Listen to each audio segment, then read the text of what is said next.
ఆసియాలోనే అతిపెద్ద గిరిజన జాతర అయిన ములుగు జిల్లాలోని మేడారం సమ్మక్క సారలమ్మ జాతర రూపురేఖలు మార్చడానికి రాష్ట్ర ప్రభుత్వం సిద్ధమైంది. 150 కోట్ల వ్యయంతో మేడారం మాస్టర్ ప్లాన్ ను అమలు చేయనున్నట్లు ప్రకటించింది.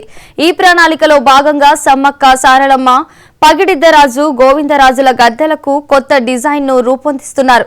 గిరిజనుల సంప్రదాయాలకు భంగం కలగకుండా గద్దెలన్నీ ఒకే వరుసలో ఉండేలా నిర్మించనున్నారు.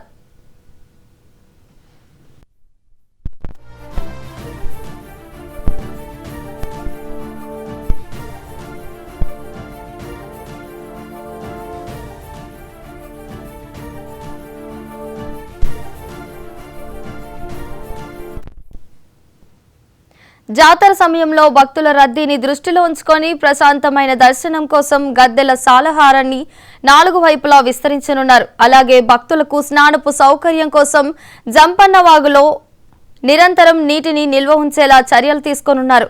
ఈ పనుల ద్వారా మేడారం జాతరకు శాశ్వత గుర్తింపు తీసుకురావాలని ప్రభుత్వం భావిస్తోంది. ఈ ప్రణాళికను సమీక్షించడానికి ముఖ్యమంత్రి రేవంత్ రెడ్డి నేడు మేడారంలో పర్యటించనున్నారు.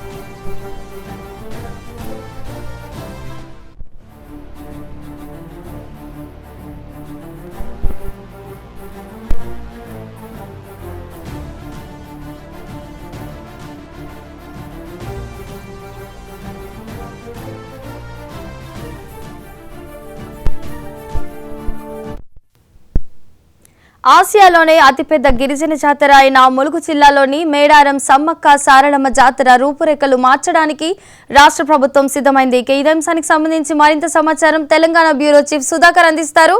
సుధాకర్,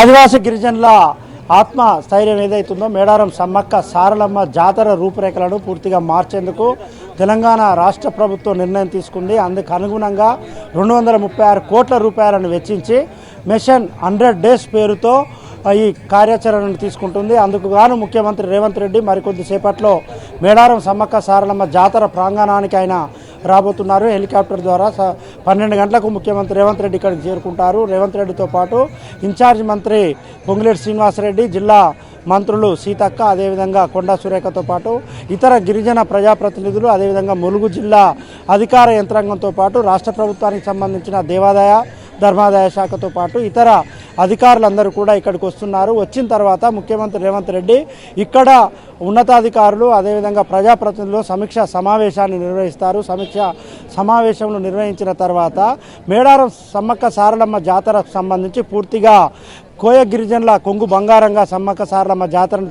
చెప్పుకుంటారు. కోయ గిరిజనుల ఆచార వ్యవహారాల ప్రకారం, సాంప్రదాయాల ప్రకారం, ఆచార వ్యవహారాలు, సంస్కృతి సాంప్రదాయ ప్రకారం ఈ జాతర జరుగుతుంది. కాబట్టి వారి సంస్కృతికి సాంప్రదాయానికి ఎక్కడ ఆటంకం జరగకుండా, వారి సంస్కృతి సాంప్రదాయానికి ఎక్కడ విరుద్ధంగా పోకుండా కోయ గిరిజన పెద్దలు అదేవిధంగా ఇక్కడ గిరిజన పూజారులతో చర్చించిన తర్వాతనే ఒక మాస్టర్ ప్లాన్ను విడుదల చేయాలని ప్రభుత్వం భావిస్తుంది. అందుకు అనుగుణంగా విడతల వారీగా ముఖ్యమంత్రి రేవంత్ రెడ్డి సమీక్ష సమావేశాలు నిర్వహించారు. అదేవిధంగా దేవాదాయ ధర్మాదాయ శాఖ మంత్రితో పాటు ఇన్ఛార్జ్ మంత్రి పొంగులేటి శ్రీనివాసరెడ్డి, సీతక్క వీరందరూ అనేక దఫాలుగా సమీక్షలు నిర్వహించి ఒక అంచనాకు వచ్చారు. ఆ అంచనాను ఇక్కడ ముఖ్యమంత్రి రేవంత్ రెడ్డి మరొకసారి చర్చించి ఇక్కడే విడుదల చేయబోతున్నారు. విడుదల చేసిన తర్వాత 236 కోట్ల రూపాయలతో అభివృద్ధి పనులను చేపట్టేందుకు ఒక మాస్టర్ ప్లాన్ను విడుదల చేస్తున్నారు. దీనికి Medaram at the rate of 100 days పేరుతో ఈ కార్యక్రమాన్ని తీసుకుంటున్నారు. 100 రోజులలో పూర్తిగా ఈ కార్యక్రమాన్ని అభివృద్ధి పనులను పూర్తి చేయబోతున్నారు. భావిస్తున్నారు. ఎందుకంటే 2026 జనవరి 28, 29, 30, 31 4 రోజులలో మేడారం జాతర జరగబోతుంది. ఆ జాతరకు సంబంధించి పూర్తి స్థాయిలో పనులను పూర్తి చేయాలి.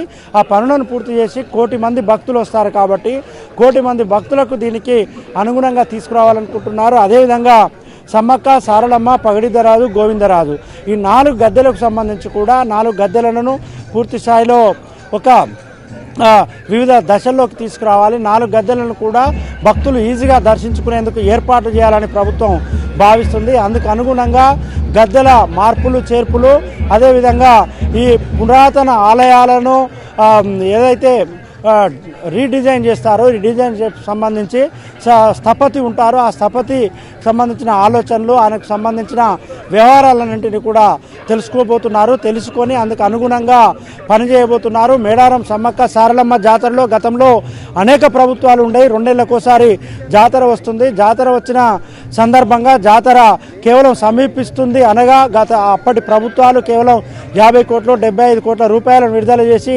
చేతులు దులుపుకుంటాయి. తాత్కాలిక ప్రాతిపదికన పనులు నిర్వహిస్తుంటారు. కానీ ఈ ప్రభుత్వం అలా కాకుండా శాశ్వత ప్రాతిపదికన పనులు చేపట్టాలని ప్రభుత్వం భావిస్తుంది. అందుకు అనుగుణంగా జాతరకు ముందే పనులు చేపట్టి 236 కోట్ల రూపాయలను విడుదల చేస్తుంది. ఈ డబ్బులతో శాశ్వత ప్రాతిపదికన పనులు చేపట్టాలనుకుంటున్నారు. 1 కోటి మందికి పైగా వచ్చే భక్తులకు ఎక్కడ ఏ విధమైన ఇబ్బందులు జరగకుండా ఉండాలి, శాశ్వత ప్రాతిపదికన పనులు జరగాలని ప్రభుత్వం భావిస్తుంది. అందుకు అనుగుణంగా ముఖ్యమంత్రి రేవంత్ రెడ్డి దీనికి నడుం బిగించారు. పూర్తిగా ఆయన ఆలోచనలను, ఆయనకు సంబంధించిన వ్యవహారాలకు అనుగుణంగా కోయ గిరిజనుల పూజారులు, కోయ గిరిజనుల పెద్దలకు సంబంధించి ఎక్కడ ఆటంకం జరగకుండా ఈ ప్రణాళిక ప్రకారం ముందుకు పోతున్నారు. 2023లో ముఖ్యమంత్రిగా కాకముందు పిసిసి అధ్యక్షునిగా ఉన్నప్పుడు రేవంత్ రెడ్డి ఈ మేడారం సమ్మక్క సారలమ్మ జాతర ప్రాంగణం నుండే ఇక్కడి నుంచి పాదయాత్రను ప్రారంభించారు. పాదయాత్రను ప్రారంభించి తెలంగాణ రాష్ట్ర వ్యాప్తంగా రేవంత్ రెడ్డి పాదయాత్ర చేశారు. ఇక్కడి నుంచి పాదయాత్ర చేసిన తర్వాత ఆయన అధికారంలోకి వచ్చారు. అధికారంలోకి వచ్చిన తర్వాత 2024లో జాతర జరిగింది. ఆ జాతరకి ముఖ్యమంత్రి హోదాలో రేవంత్ రెడ్డి వచ్చారు. వచ్చి జాతరలో అమ్మవార్లను సమ్మక్క సారలమ్మను దర్శించుకున్న తర్వాత మళ్ళీ ఇప్పుడు 26లో జాతర వస్తుంది కాబట్టి ఈ జాతరను అంగరంగ వైభవంగా జరపడం కోసం కావలసిన మౌలిక సదుపాయాలు, అదేవిధంగా కనీస ఏర్పాట్లన్నీ ఉండాలని ప్రభుత్వం భావించింది. అందుకు అనుగుణంగా ఏర్పాట్లను అన్నిటిని చేస్తున్న పరిస్థితి. ఇక్కడి నుంచి వస్తున్నారు. రేవంత్ రెడ్డి 12 గంటలకు వస్తారు. వచ్చి అమ్మవార్లను దర్శించుకుంటారు. ఆ తర్వాత పోలీస్ కమాండ్ కంట్రోల్ రూమ్ పక్కనే ఉంది. పోలీస్ కమాండ్ కంట్రోల్ రూమ్లో గంటన్నర పాటు ఇక్కడ సమీక్ష నిర్వహిస్తారు. మాస్టర్ ప్లాన్కి ఆమోద ముద్ర వేస్తారు. వేసిన తర్వాత ఇక్కడికి వచ్చి మాస్టర్ ప్లాన్ను వివరిస్తారు. అదేవిధంగా బహిరంగ సభ కూడా ఉంటుంది. బహిరంగ సభకి ములుగు నియోజకవర్గం నుంచి కోయ గిరిజనులు, అదేవిధంగా సామాన్య భక్తులు, ప్రజలు భారీ సంఖ్యలో రాబోతున్నారు. వచ్చిన తర్వాత ఇక్కడ అన్ని ఏర్పాట్లు ఉంటాయి. అన్ని ఏర్పాట్లు ముఖ్యమంత్రి రేవంత్ రెడ్డి బహిరంగ సభను ఉద్దేశించి ప్రసంగిస్తారు. Thank you Sudhakar.